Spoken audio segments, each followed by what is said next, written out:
সকালবেলা নাস্তা করার পর যদি বুদ্ধি খাটিয়ে ভাত আর ডালটা বসিয়ে দিতে পারেন, আপনার বাসায় মেহমান থাকবে না, আপনারা নিজেরা খাবেন, তাহলে কিন্তু আপনার কিছু কাজ এগিয়ে যাবে।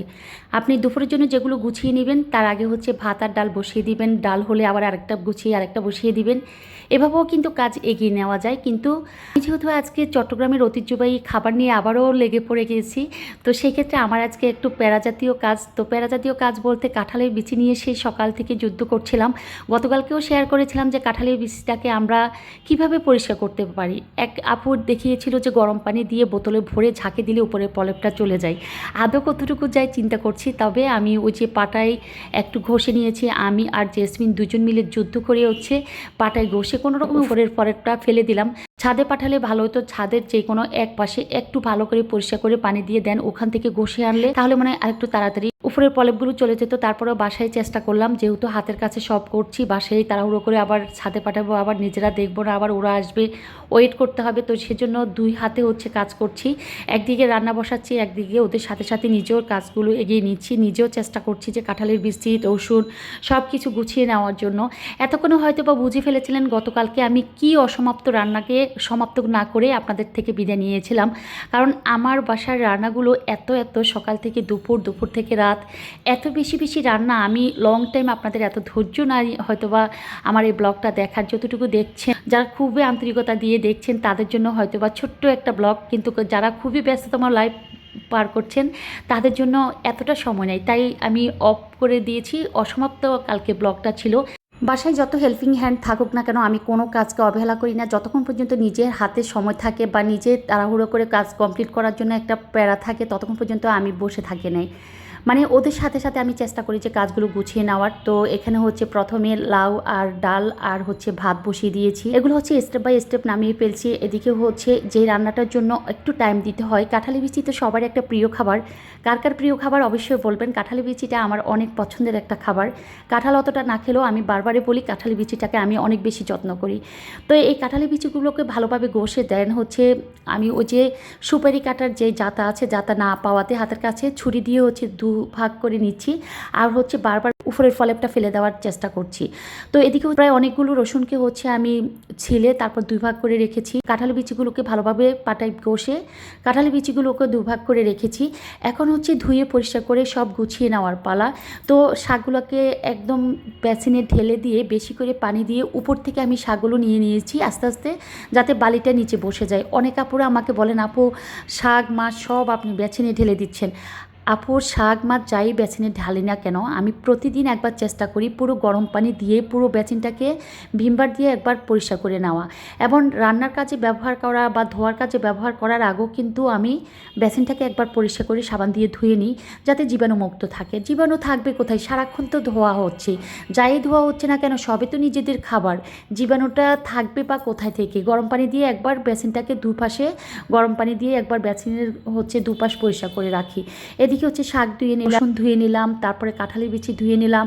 রূপচাঁদা মাছগুলো এবার যে রূপচাঁদা মাছগুলো এনেছিল একদম পিচ্ছি, তো রূপচাঁদা মাছগুলোকেও নিজের হাতে ধুয়ে নিয়েছি। অনেকক্ষণ পর্যন্ত লেবু রস দিয়ে কিছুক্ষণ ভিজিয়ে রেখেছিলাম, নিজে হাত দিয়ে চটকে ধুয়ে নিচ্ছি।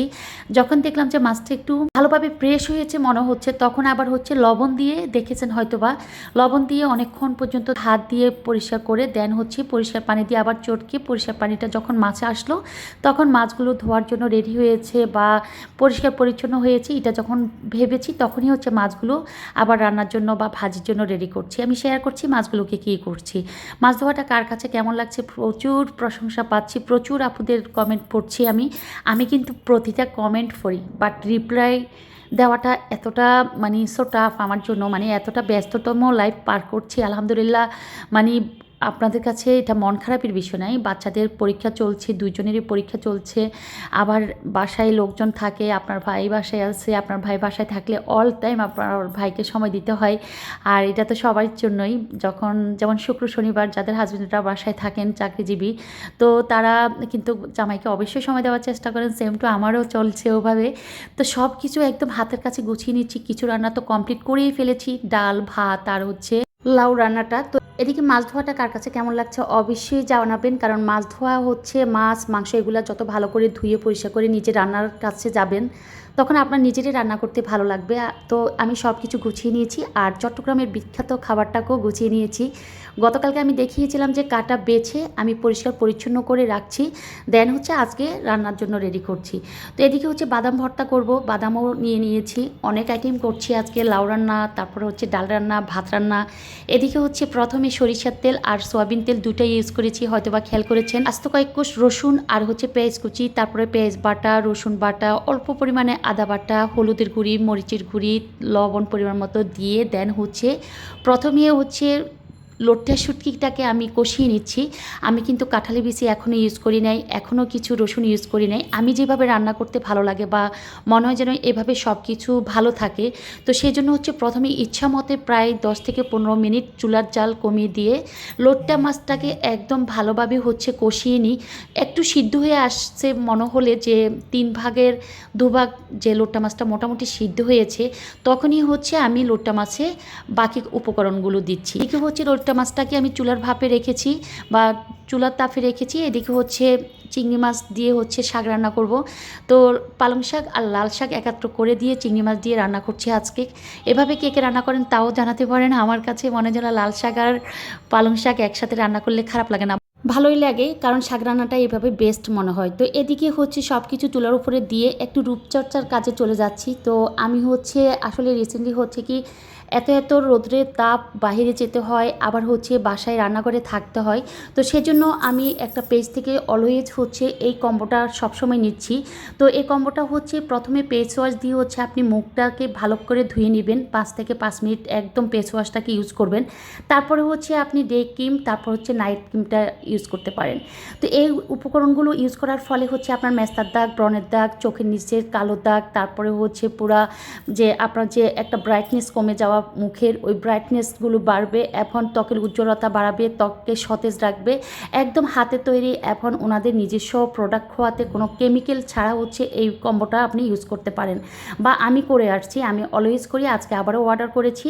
প্রতি মাসে আমার একটা কম্বো লাগে, তো আজকে হচ্ছে এই কম্বোটা আনার পর একটু আপনাদের সাথে শেয়ার করছি যে আপনারা যারা আমাকে হয়তোবা একটু হলেও দেখেছেন, তারা হয়তো আমার স্কিনটা ভালোভাবে খেয়াল করেছেন যে একদম দাগমুক্ত, এবং এত রান্না করা বা এত বাইরে দৌড়াদৌড়ির পরও আমার ত্বকটা মাশাল্লাহ অনেক বেশি ভালো আছে জাস্ট এই কম্বোটা ইউজ করে। সব কম্বোর কথা আমি বলবো না, এই কম্বোটা ইউজ করে আপনারা উপকৃত হতে পারেন, যেটাতে এখানে face wash, night cream, day cream দুইটাই আছে। প্রতি মাসে কম্বো শেষ হয়ে যাওয়ার পর আমি আবার একটা কম্বো সেট আনিয়ে রাখি। তো এই জন্য আজকে একটু আপনাদের সাথে অল্প করে শেয়ার করলাম, যাতে আপনাদেরও সুবিধা হতে পারে। আর যদি কারো প্রয়োজন হয় আমি ক্যাপশনে ওনাদের পেজের নাম দিয়ে দিব, আপনারা পেজ থেকে যোগাযোগ করে আপুর সাথে আরও ডিটেলস জেনে আপনারা কম্বোটা নিতে পারেন। তো এদিকে হচ্ছে রান্নার কাছে আবারও চলে আসলাম। চিংড়ি মাছ দিয়ে হচ্ছে পালং শাক দিয়ে, লাল শাক দিয়ে রান্না করছি। আর চুলার জালটা একটু তাপটা বাড়িয়ে দিলাম, এই জন্য বাড়িয়ে দিলাম যাতে করে তাড়াতাড়ি সিদ্ধ হওয়ার পরপরে হচ্ছে শাকটা নামিয়ে ফেলতে পারি, কারণ শাক বেশি সিদ্ধ করলে কালার নষ্ট হয়ে যায়। আর সবচেয়ে যে মনোযোগ দিয়ে যে রান্নাটা করছি তা হচ্ছে আজকে শুটকি মাছ। তো এখানে হচ্ছে শুটকি মাছটাকে হচ্ছে রসুন কুচি আর হচ্ছে কাঁঠালি বিচিটা দিয়ে দিচ্ছি, আর চুলার জাল কমিয়ে দিয়ে এগুলোকে এক চুলায় দিয়ে দিচ্ছি। অল্প আছে, আস্তে আস্তে হতে থাকুক। কাঁচামরিচ দিয়ে দিলাম। আর শুটকি মাছ রান্নাটা কি আদৌ আমার হচ্ছে কিনা সবাই অবশ্যই জানাবেন, কারণ চট্টগ্রাম থেকে যারা দেখছেন তারা অবশ্যই আমার ভুল ধরিয়ে দিবেন যে আপু আপনি এভাবে রান্না করেন, তাতে করে আপনার এই শুটকি মাছটা খেতে আরও বেশি ভালো লাগবে। কারণ আমার শুটকি মাছ রান্নাটাতে ভুল আছে আমার কেন জানি মনে হচ্ছে। যারা চট্টগ্রাম থেকে দেখছেন, যারা বাংলাদেশের যে প্রান্ত থেকে দেখছেন, কারো কাছে যদি শুটকি মাছ রান্নার আইডিয়া আরও ভালো থেকে থাকে অবশ্যই আমাকে সাজেস্ট করবেন যে আমার শুটকি মাছ রান্নাটা এভাবে না করে যদি অন্যভাবে করতাম বা আপনাদের মতো করে করতাম তাহলে আরও ভালো হতো। তো ওই যে রূপচাঁদা মাছগুলোকে হচ্ছে হলুদ, মরিচ, লবণ সব কিছু দিয়ে হচ্ছে ম্যারিনেট করে রেখে দিচ্ছি। আর হচ্ছে ওদিকে শুটকি মাছ এক চুলায়, আরেক চুলায় হচ্ছে শাক রান্নাটাকে বসিয়ে দিয়ে এসে দেন হচ্ছে একটু বাসার পরিস্থিতি দেখাচ্ছি, যে বাসাটা অনেকে আমার প্রায় দেখতে চাচ্ছেন, খাটের ছবিগুলো দেখতে চাচ্ছেন। আসলে আপু খাটগুলো হচ্ছে আমি ডিজাইন দিয়ে দিয়েছি, ওনারা হচ্ছে ডিজাইন দেখে অর্ডার নিয়ে হচ্ছে আমাকে একদম সেমভাবে করে দিয়েছে। এগুলো আপনারা আমার এখান থেকে স্ক্রিনশট দিয়ে কোনো যদি ফার্নিচারের দোকানে দেখান, ওনারা হয়তো বা এভাবে করে দিতে পারবে। তো আমি হালকা করে দেখাচ্ছি, ওভাবে ছবি তোলা বা বারবার ইনবক্সে দেওয়া আমার জন্য একটু কষ্টকর হয়ে যায়। তো মনোকষ্ট নেবেন না কেউ, যারা ইনবক্সেও আমাকে নক দিচ্ছেন, কমেন্টস বক্সেও নক দিচ্ছেন যে আপু আপনার খাটের ছবি বা জুতার র্যাকের ছবিগুলো দেন। তো তাদের সুবিধার ক্ষেত্রে আমি বলবো যে একটু দেখে নেবেন বা স্ক্রিনশট নিয়ে আপু বা ভাইয়া যেই দেখছেন না কেন ভিডিও থেকে স্ক্রিনশট নিয়ে জাস্ট হচ্ছে ফার্নিচার মিস্ত্রিকে দেখালে আপনাকে সেমভাবে তৈরি করে দিবেন। তো এদিকে হচ্ছে দুপুরবেলা তো সব কিছু গুছিয়ে নেওয়া হচ্ছে, বা ঘর মোছারও একটা ব্যাপার আছে, পরিষ্কার পরিচ্ছন্নতারও ব্যাপার আছে। তো এদিকে হচ্ছে সব কিছু পরিপাটি করা হচ্ছে, আর ওদিকে হচ্ছে আমি রান্নার কাজগুলো কমপ্লিট করছি। তো সব রুমটা একটু করে শেয়ার করলাম। এটা হচ্ছিল আমার সামনের রুমে গেস্ট আছে, তো সব কিছু এখনও এলোমেলো। এই রুমটা এখনও গোছানো হয় নাই, ওই দু রুমটা কোনো রকমে ফ্রেশ করা হয়েছে। আর এদিকে হচ্ছে আমি রান্নার কাজে বারবারই আসছি, সব রান্নার পরে হচ্ছে শুটকি মাছটার জন্য ওয়েট করছি। তো লাস্টের দিকে হচ্ছে কাঁঠালের বিচি আর হচ্ছে রসুন, আস্ত রসুন আমি একসাথে দিয়ে দিয়েছি। আমার কাছে মনে হলো যে শুটকি মাছটা যখন সিদ্ধ হয়ে যাবে তখন যদি আমি একটু হয়ে আসছে এমন ভাব অবস্থায় কাঁঠালের বিচি আর রসুনটা দিই, তাহলে রসুন কাঁঠালের বিচিটা একটু আস্তে আস্তে থাকবে। শুটকি মাছটা এমনি আমি কাটা বাছার কারণে হচ্ছে একটু ভেঙে চুরে গিয়েছে, তাতে আর সমস্যা হবে না। তো সেই জন্য হচ্ছে কাঁঠালের বিচি আর রসুনগুলো যেন আস্তে আস্তে থাকে, তো সেজন্য হচ্ছে কি লাস্টের দিকে আমি রসুন আর কাঁঠালের বিচিগুলো দিয়েছি। এটা হয়তো বা সবাই একসাথে দেন, আমি এটাই মনে করব। তো সেজন্য বললাম যে কারা কীভাবে রান্না করছেন সেটা অবশ্যই শেয়ার করবেন, বা শুটকি মাছটা আমার হয়তো বা রান্নার ভুল হতে পারে, অন্যরা অন্যভাবেও রান্না করতে পারেন। অবশ্যই আমাকে ছোট্ট করে রেসিপিও সংক্ষেপে শেয়ার করে দিতে পারেন, আমি চেষ্টা করব ওভাবে রান্না করার জন্য। যেহেতু আমার বাসায় এখনও হিউজ পরিমাণে শুটকি আছে, প্রতিদিন 3-4 দিন পর পর একটু রান্না করতে হবে, বা হঠাৎ করে বৃষ্টি দেখলে অথবা একটু রান্না করতে হবে শুটকি মাছ। তো এদিকে হচ্ছে রূপচাঁদা মাছগুলো ফ্রাই করছি, আর ওই যে বললাম বাদাম ভর্তা করব।